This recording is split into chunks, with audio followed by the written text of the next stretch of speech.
یه خورده دیر رسیدم ولی اینم طلوع آفتابش. ببینم کی میفهمه کجاییم. دریای کجا هستیم؟ البته خب این که ساحل رو کثیف کردن و ساحل کثیف. یه راهنمایی هم بهتون میکنم. پشت سرم یکی سوتی داد. اگه ویدیو رو کامل دیده باشین دیگه سوتیش هم میفهمین.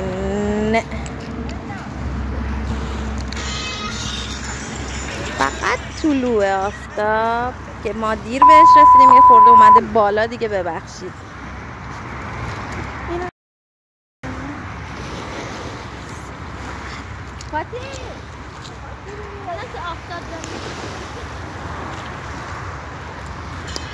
اینم کمپ منه